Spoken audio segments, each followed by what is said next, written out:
Every person needs friends, and people in ministry especially need close, intimate friends, because you're always, and I'm not saying this about myself, people are always knocking you and complaining you. They don't like this, and they don't like that, and they don't like that decision. They come and listen to you and then go out and bless you out to somebody else. And you know what?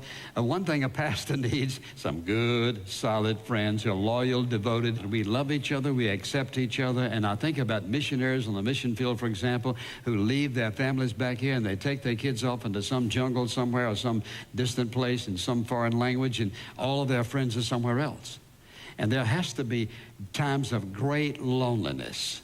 It is not what they want, it's where they are in the circumstance, and they have to learn to develop a relationship with God that makes it possible for them to overcome that and to see them through it. And so there are all kinds of situations. Now, what are the consequences of loneliness in the person's life? Somebody says, well, if I want to be lonely, that's my business. Well, it is, but I'm telling you, it's going to kill you. You say, well, you can't die from loneliness. Yes, you can. Yes, you can. So that's why loneliness is so serious. Yes, you can die from loneliness.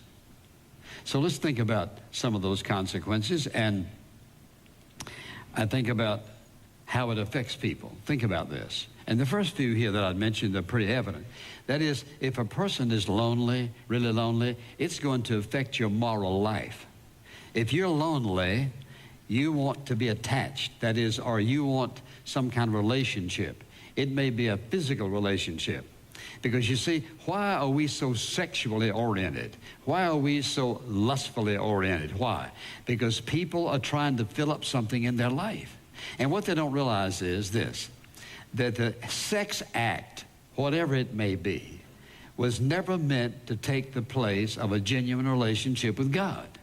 And so therefore, it's not going to fill up that gap. You say, well, I'm married, and so everything is right between us. I can tell you this. It won't be right between you long if you think that sex is the solution to your loneliness, because it is not. And many people make decisions about marriage, for example. And you hear people say, well, if I could just get married, I know I'd be happy. Well, let me ask you a question. If that's true, why are half the people divorced? In other words, if marriage makes you happy, why are half the people divorced? Because God didn't intend it for it to make us happy, but complete, and in the process of that marriage relationship, when it's right, related to God's right, there will be happiness, and there'll be peace and contentment and fulfillment. But you see, it affects a person's morals. And so it affects a person's dress oftentimes. So I say this carefully. I'm not looking at anybody. I don't even know who's here, for example. But I want to tell you this, that when a woman plunges her neckline in order to be seen, there's a sense of insecurity. She wants to be seen. Now, I know you ladies don't like that, but just listen to me. Listen to me. Godly men know the difference between a secure woman who is very contented and a woman who is looking for something, looking to be attached. And men are the same way. I mean, it goes both ways. I'm just saying that we happen to dress a little different than the ladies do. And so I'm just simply asking you this. When you think about it, if a person's lonely, what do they want to do? They want to get attention. Listen, the way to get our attention, ladies, is to be godly. Is to be kind and gentle and know how to love and know how to, listen, not only to serve, but to be served by us. We want to serve a godly woman. We want to give ourselves away to someone who is godly. And so a person's loneliness affects their dress. It affects their finances. When a person gets down in the dumps, as we would say, very lonely, what do? They go to the malls. And what do they do? They get their credit card out, and their credit card, they would never say this, but this is my escape from loneliness today. No, it is your route to debt. That's what it is. And so what I want you to see is it doesn't make any difference what you do. There's only one answer to loneliness. Now, there are steps to getting over it, and we're going to talk about that. But the question is, why do you go spend money like that? In other words, when you start feeling very, very lonely, the credit card is not the issue. Another thing they do is they go to the restaurant and they get a plate full, and then they heap on the dessert. Well, is that sinful? No. Well, all that's comfort food. What you're trying to do is comfort yourself. Now, am I against cake and ice cream and all the rest? No, that's fine. What you have to ask is, what's motivating you? You say, well, you know what? I just am enjoying myself. That's one thing.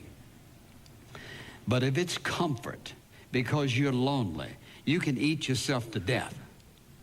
And that is exactly why oftentimes people can become obese. It's not the only reason. Sometimes people have a physical problem, and I understand that. What I want you to see is that loneliness is serious business. It affects every single part of a person's life. It affects your relationships with other people. Oftentimes people who are lonely they seemingly can't build relationships because they're so lonely and feel so unaccepted and so detached and so separated, they just can't reach out to someone else. And so it affects their relationships with other people, and oftentimes that person will find themselves sick, and they can't figure out why they're sick. Because loneliness, listen, loneliness will affect your heart. Loneliness will affect you physically. And loneliness, unless it is dealt with, can ultimately kill you. What happens? Why do people get depressed? One of the primary reasons for depression is loneliness, separation, shut out. Things are not working. And so what happens? They turn within themselves. And then they start doing some things that are very destructive in their life. There are a lot of things that come as a result of being lonely and feeling lonely in a person's life. And of course, it certainly divides a person's mind. You cannot be as creative as you could be. You don't feel the energy that you would feel when you are in love with somebody and somebody loves you and you have good relationships. Think about this for a moment. Is there anybody in your life, listen, you don't have to see them. You just think about them and smile on the inside. Y'all looking pretty empty on that question. You're sitting there thinking, well, who would I smile about when I don't even see them? I can just think about the first two. I can think about a number of people, some very special people and people I love. But I can think about two of my photographic friends who are professional photographers. I can remember this. The first time I met both of these fellows at separate times, the first time I met them, I just loved them just like that. I knew there was something in their spirit before they ever spoke that I liked. And we're dear friends. When I think about them, I smile. When I think about some of my friends who are in this church, I smile. You know why? Because I have such a wonderful relationship with them. And I love to be with them. I love to be in their presence. They love me. We have a oneness of mind and heart. Everybody needs the kind of friends that you can just think about them and smile. Why? Because they bring you joy. And you love being with them. And you make an effort to get out there with them. You go eat with them when it's convenient. You go eat with them when it's not convenient. You play when it's convenient. You play when you feel like it, when you don't feel like it. Why? All of that is a part of being the people God wants us to be. And so when I think about the kind of hurt and pain that people go through, and people can die prematurely. In fact, there's some statistics. And I hesitate to tell you so you won't think, oh, Lord, that's me. But when it comes to people who are widowed versus people who are married, the likelihood of one dying before the other, and the same thing being true of men. And, for example, men who have been married and divorced, their prospects of living a long life, for example, are less than the man who's happily married. It has something to do with who we are and how we respond to loneliness. Now, with that in mind, let's talk about what this drives a person to. When a person is lonely, and I've indicated some of this, when a person, for example, is lonely, it drives them sometimes to drink. In other words, why does a person sit in a bar on Friday afternoon at what is called the happy hour? If you go and look around, there's nothing happy about anything going on. Did I tell you the story one time? I walked into this restaurant, and I had to wait. And so I'd been waiting about 10 minutes, and I just walked in the bar and just looked around to see who was in there. Not because I was looking for anybody, but I also wanted, because I wasn't. Did I? But I just want to look around and because I want to see the expression on people's faces. Well, I saw one of my church members sitting at the bar with this young lady, and so he comes out. You're talking about guilt now. This guy usually sat right in front down here, not in this church, but in a previous building. And he came out and he said, Dr. Stanley, what are you doing here? I said, I came to have dinner. He said, well, I didn't know you ate in restaurants. He was so confused. So about that time, they called his name. He said, oh, take my place. I said, no, no, no, oh, you've got to take my place. I've never seen that man since.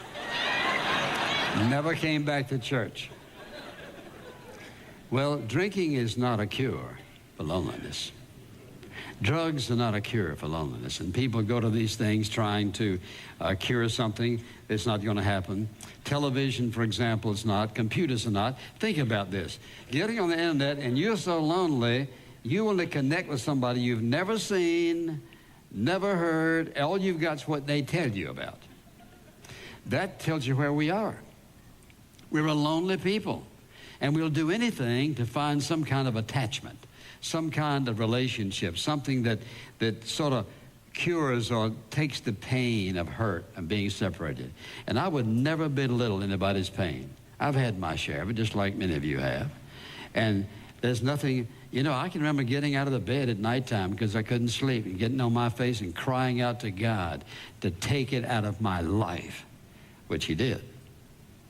And so I would never, we laugh at these things, but I want to make it clear that I never be critical of somebody who's going through those kind of things. And so people have sexual affairs. Why?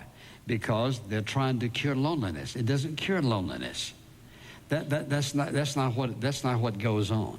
It may be the temporary, momentary satisfaction physically, but it has nothing to do with the heart, the soul, the spirit, the inside of you, the real person you are. That's why I got to go to somebody else. And that's why the whole entertainment culture out there, they're going from one wife to the other, one husband to the other, one big house here, one big car. In other words, it's change, change, change, change. You see, if any of that's satisfied, they just get married once. If what you own, well, that should be enough. But it's not, because God didn't create us like that. And so loneliness is a very serious thing. And people go to all kinds of extremes trying to satisfy something in their life. And what happens is it can get to you. It can kill you. How do I know that? Because we listen week after week after week, day after day, in fact, that in touch all these phone calls. You'd be surprised how many people are ready to commit suicide. Listen to this. I don't have anything to live for. I don't have any friends. I'm divorced. I've been through hell. Why I want to keep living? I'm so lonely.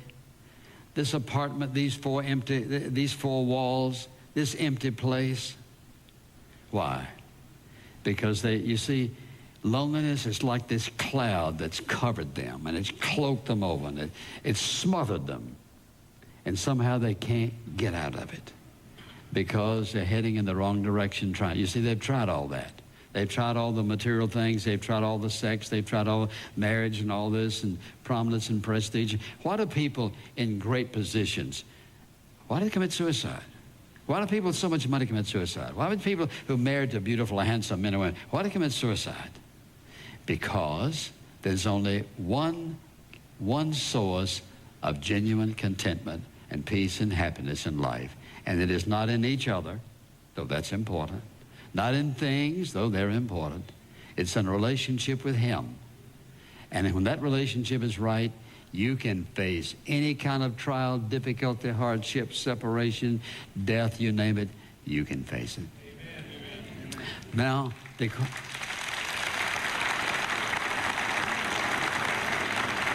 Now, the